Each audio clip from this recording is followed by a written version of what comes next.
no, naka atag ta o pagdahig sa tumuhay nga Dios, no. Ating pasinunggan siya lagi sa mga pag-awit o mga pasalamat o mga pagpadayag, no, sa angay ng pagkamaton diha sa tuwang pagpangalagad sa Ginoo. Saka mga oras sa mga isunan, hindi man ito nga ang Dios gusto siya nga mo lantaw sa mga katawhan nga naagid ang pagka-madahigon nga ito kaniya, no. Sa kinabuhi karon mga isunan, santod apit na magiging ito ang oras, no. Medyo pila naman kita kalimuto karon matapos tuta tingali mo gini ang dagan sa kinabuhi. Ako rin mga isunan ang among meeting dito sa naging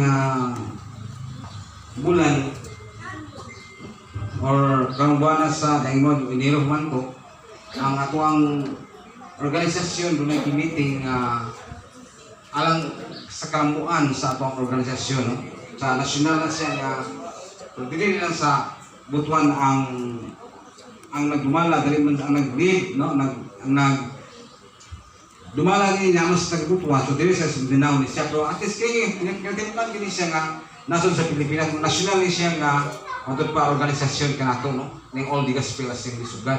Kaya ang unang pastor nili, itong diri sa una si Mang Timo, or Pastor Timo, siya man ang founder ini, no? Yan diri man to siya sa tawag ni address gyud sa diri sa Del Monte. Taracogon Agusan del Sur na napuli si Manding Grace o si Pastor Grace hangtod kang Pastor Nobel niya, Pastor Nobel tanto to sa Butuan, pag dili kay po siya mag-meeting, hindi ka po niya i-held ang meeting kung mo magiging ang hate diri sa tuwat pa sa una. Muna nga doon yung i-meetingan, ako lang ilabot kaninyo nga nila na ako ni tanang din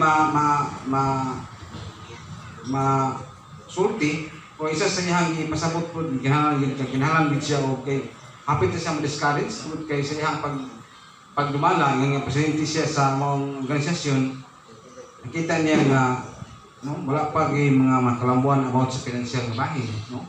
So kita karon nga sa church, kita karon nga nagkisultihan ini, kabahin ini sa uban pud nga church nga sakop nimo nga organisasyon, nandoon tayo paghimundo kung nga maghatag gyud ka ng tithes sa ato ang national, no. Nga gipanguluhan ni Bishop Dubel Vitoriano. Muna nga sa simbahan karon, ako ipabot ko ninyo nga magalimit na po taong tithes nga to kanila, no. Katusira na ang mo panini mo mugna nini mo balansin nini kung pila itong mahatag kada bulan or kada bulan nga to sa tuang nasyonal nga organisasyon. Okay, no? Ginanta na maglibog, ginanta na mamalaka kay hayod ko magkatanan manghatag ng iligas bulan to sa Ginoo. Yang tanan magkaigsunan at yung gipasinungan ang Dios sa iyang gihatag nga atong pabor. Umuning orasan nga paminaw ta sa pulong sa Ginoo. Pasyon na lang doon ako nga pag-report tungkol kay huwag akong i-report tanan malangan man ta, no? Madugay man ta. Pamulang to ang isa sa akong i-report kaninyo, gidasi kita kanunay nga mapadayon ta sa to ang unya pag-suporta po sa to ang All the Gospel Assembly Sugat. Mapili siya ang lingon niya nga national na to nga ano man nga national, no? Sa tibok ni sa Pilipinas, din sa tuang nasod sa Pilipinas, man ito ang tawag na organisasyon yun sa tuang muna ito ang ibarugan din sa tuang tibok Pilipinas. So, ano na sa paminaw sa pulong sa Ginoo, medyo kailang, no? Eh, andan na taanin nga mo lakmit ini ko. So, nila ako lang yung panikamutan nga makashare ka sa pulong sa Ginoo, no? Nga magkatag na itong niya, magkatag na itong dugang kalambuan o kahibalo itungod sa espirituhanon nga bahin para kahibalo sa no? Sa ato ang kinahanglan nga buhaton o may isa sa mga butang nga kalampus tang ini maangkon na to ang kinanggingon na kinabuhi nga walay kalapusan, no?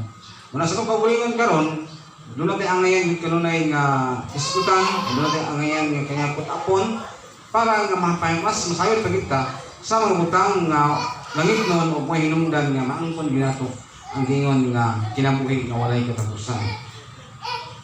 Sa Proverbio, katong si Lucy, ako napasahon din, gusto naman kamo sa hilong, no? Sa Lucy sa verse 12, sa Proverbs 14, ang dalan nga gituhan mo gusto, usahay matod kayo mo ngadto sa kamatayon, no? Layon ikaw, mahal mong langit ng Lord, ikaw lamang ngayon ang akong gisaligan.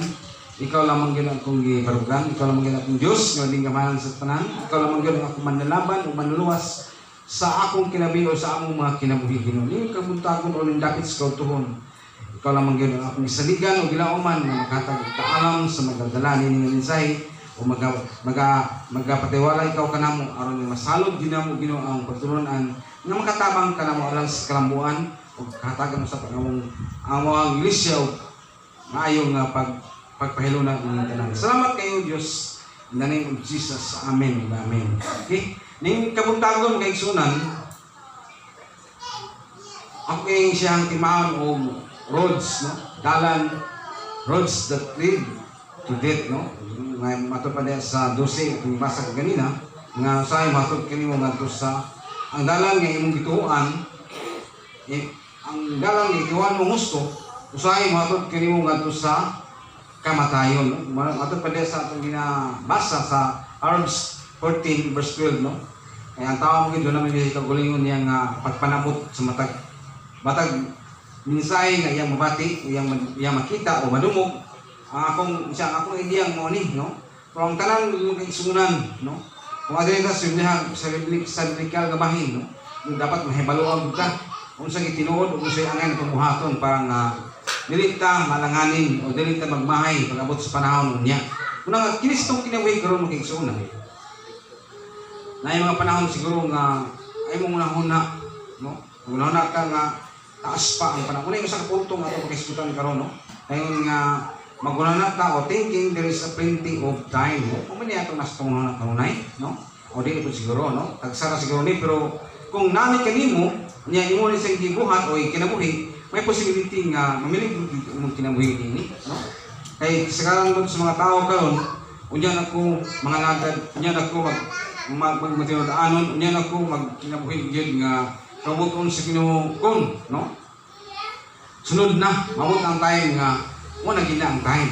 Pero sa itong pagwaingon ko rin magsunan, mga pagpahinumdong kini ka na to, no? Aron nga dili kita mabutang sa alanganin ni kabot sa panahon, no? Kumingon kasi mong pagwaingon nga daghan pag-time, no? Daghan pag-time. Sunod ako mga lagad o sunod ako magmutilaan o sunod ako angay na kong pagkabuhaton ni, no? Karon pa lang daan ako palang pahusdan ang gusto na kong pagkabuhaton. Unya na ng kabuton sa Ginoo. Isun sa kini kadako kayo nga challenge sid kanato. Sa kini kadako kayo nga paghatag o pagtagal sa atong tagusat kinabuhi. Kay basin biya, no? Magmahay ta. Basin biya kumingon kasi di kumingon ngan man to sa una. Ano wala man ako buhata tong sulti kanako sa Ginoo nga samtang karon ang adlaw sa kaluwasan niya. Yay, nag-unya-unya ramang ko, no? Unya wala ko hatag saktong pagtagal, wala ko hatagi og saktong nga panahon ang maong offer kanako nga kaluwasan. Nag-unya-unya ra ko. Awat sa panahon, nagmahay man ko kay walay kahiyunan pa nga makabalik ko, walay kahiyunan pa nga makabag-uko sa akong kinabuhi, no? Walay isa sa mga gipasabot yun, no? Thinking there is a lot of time. Thinking there is a plenty of time, no? Wala sa akong kinabuhi karon sa unan. Kung doon ka pa na hinahunaan ang ngayon mong pagkabuhaton karon na yun mo nang buhaton, no? Kung may kasi mong kabulingon karon nga mas may siguro ani, no?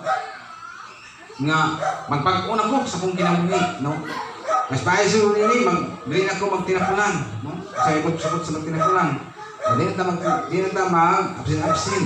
Dili na ta himo og nalakang na magkapalayo nimo ngadto sa Dios, no? Ayong buhaton nagkukita kanunay. Diba? May kasong gulingon nga kinahanglan magpugi ko nga niya ngayon akong pagkabahaton nga magsige ko ani sa simbahan, no? Ngayon mas gulingon nga pwede naman siya umabsin ko, pero okay naman hapon umabsin ka. Tol, ang absent hindi mo na sa basihan para nga malayo ka sa Ginoo. Ang imong pagkinabuhi lamang mo yung mga ampingan nga ang Diyos mahimot sa imong ginabuhat kanunay, no? Kung palitan nagpresent ka kanunay o absent ka, huwag mo ibuhat nga makahimog kayo yung mga tos Ginoo, diba? Sa imong pag-absent ko na hinungdan, dunay rason. Sa imong pagwala, pagpalayon sa imong pagpangalagat, sige sa imong sa imong tanga, sa may sabot niya na, no? Kalikod ta, no? Pero ang importante ko mga isunan, sa imong wala pagsanong sa gusto sa Diyos nga buhaton nimo. Pero ang katawan lamang niya na po kay doon ay mga kabilinggan sa imong kinabuhi. Doon ay mga problema nga imong gisabubang. Kung doon ay gusto pa nimo ipaabot, ikapakita ngadto sa mga katawan nga imo sa unahon katong imong gusto nga pagabuhaton. Sa atong kabahay mag-isunod ang problema niya, basta kay ikaw mismo sa imong kagalingon, padayon lang ka nga magbuhat ka og mga butang nga makapahimuot ngadto sa Ginoo. Kay sabi sa imong kagalingon panangitan namin mga tao nga kanunay naghimo og makapasilong sa Ginoo panangitan, no? Pero sa lang kasing kay di man gud malipay ang Ginoo. Yung ang Ginoo, hoy. Ay na hulungan na kay ang imong ginawa ko malipay ana, no? Sa isang itong bulingon ng expectation nga okay na niya akong buhaton eh. Malipay na ang Diyos ni. Pero ang tinuod ay ang Diyos wala tayo malipay kabayan sa imong gihimo nga wala tayo mahimuot. Wala siya mahimuot. Mas kung kinamuhi kag sunan, no? Di na ito manawag nga there is a plenty of time. Dagang pang mga adlaw, dagang pang mga oras, no? Niya, una ta nga, di pa na po ikarong buhaton, di pa pa, umat na. Uson si mana na, uson bulan na. Niya tayo, ang tanan, ulahin na niya, what's panahon.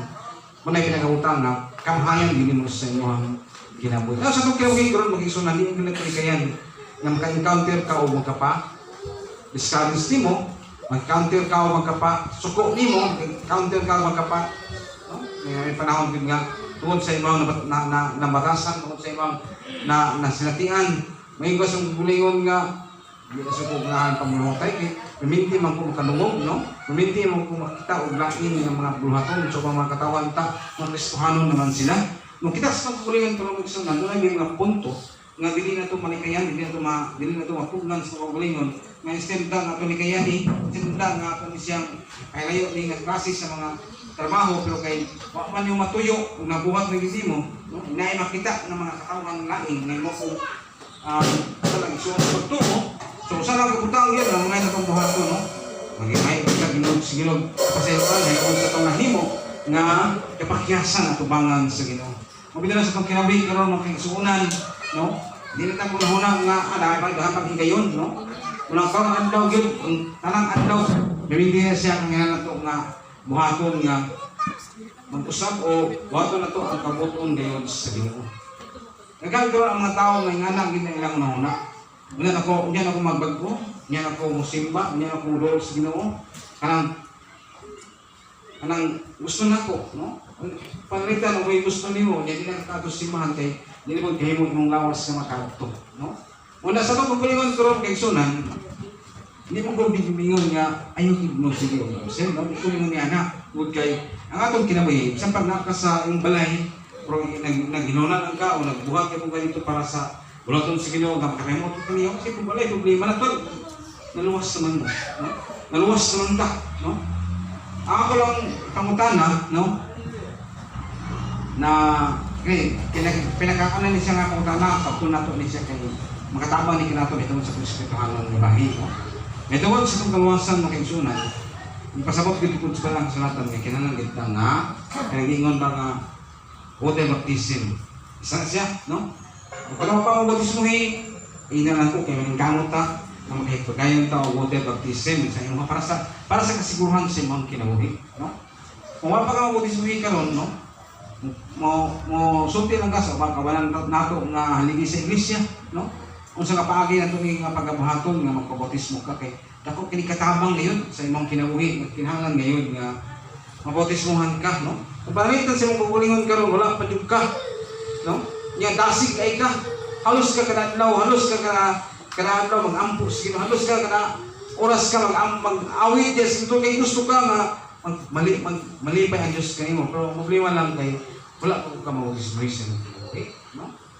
Ako ka na kayo nga makadaw kayo na siya nga ma-question ka nga wata sa tubangan sa Ginoo. Ano man nito, Lord, saan lang dito po ko sa kalimutan, ang akong gihimo dito gibuhat pag ginako ang ganun wala mo mabutya sa